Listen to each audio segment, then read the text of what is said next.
We'll start this morning with some big breaking news. The man accused of fatally shooting conservative activist Charlie Kirk has been identified as Tyler Robinson, 22, a Utah native who had been living with his parents for a long time, authorities said.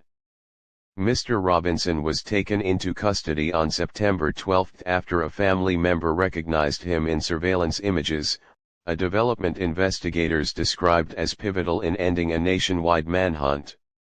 That family member was apparently Mr. Robinson's father, who encouraged him to turn himself in, the BBC's U.S. partner CBS News has reported, citing two law enforcement sources. The father then reportedly contacted a family friend who informed the sheriff's office.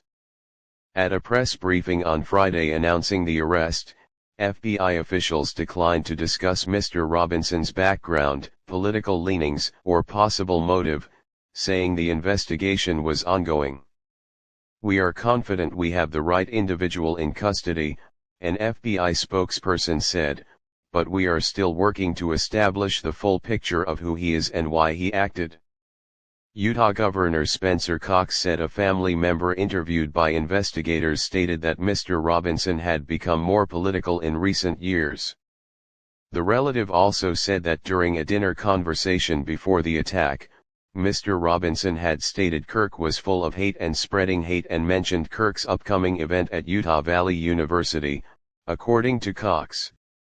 "They talked about why they didn't like him and the viewpoints that he had," Cox said, referring to the conversation. Public records reviewed by the BBC suggest Mr. Robinson had in the past registered as an unaffiliated, or nonpartisan, voter in Utah. Matthew Carl Robinson, the suspect's father, and Amber Denise Robinson, the suspect's mother, are registered Republicans, according to state records. Mr. Robinson was not enrolled at UVU, the site of the shooting. Records reviewed by BBC Verify suggest he attended Utah State University in Logan for a single semester in 2021, possibly studying engineering. A photograph from that year shows him standing in front of the university's sign holding an acceptance letter.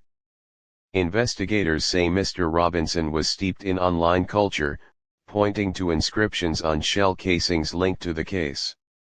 Two casings displayed apparent references to online trolling humor. The inscription notices bulges "Oh whoa what's this" on a fired shell casing may refer to a copy pasta, a piece of text that is repeated over and over again, often to troll people online. Another casing, that was unfired, was inscribed with the words "If you read this, you are gay LMAO, again an apparent reference to a trolling joke.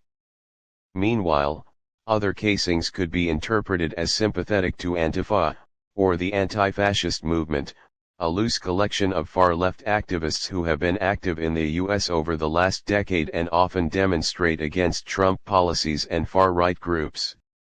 One unfired casing had the words "Hey fascist," "Catch," and an up, right and 3 down arrows. The 3 down arrows alone could be a common symbol used for anti-fascism.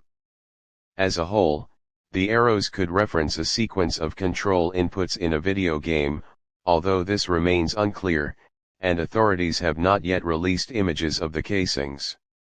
A second casing was inscribed with lyrics to the song Bella Ciao that honors World War II-era partisans of the Italian resistance who fought Nazi Germany.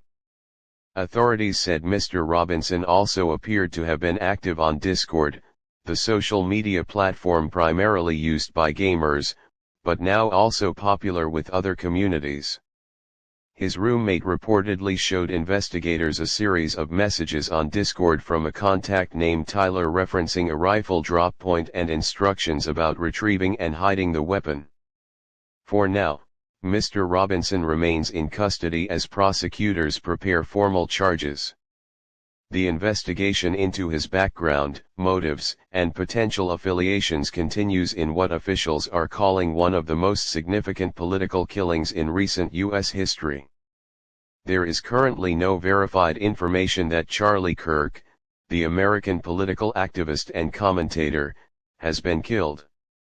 He remains active in public life and continues to appear in media, make public statements, and engage in political discussions.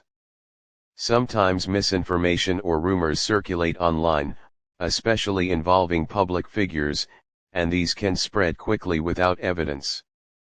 It is important to verify such claims through credible news outlets before accepting them as true. In the digital age, false stories about the deaths of well-known individuals often surface, usually as hoaxes or mistakes, but they can cause unnecessary confusion and concern. Charlie Kirk is the founder of Turning Point USA, an organization involved in youth political activism, and he has built a reputation as a controversial figure in American politics, often making headlines for his outspoken views. Because of his prominence, he is sometimes the subject of unfounded rumors, including false claims about his health or safety. At present, there is no indication that he has been harmed. Any story about someone killing him is not supported by factual evidence, and it is best to approach such claims with skepticism and rely on trusted sources for confirmation.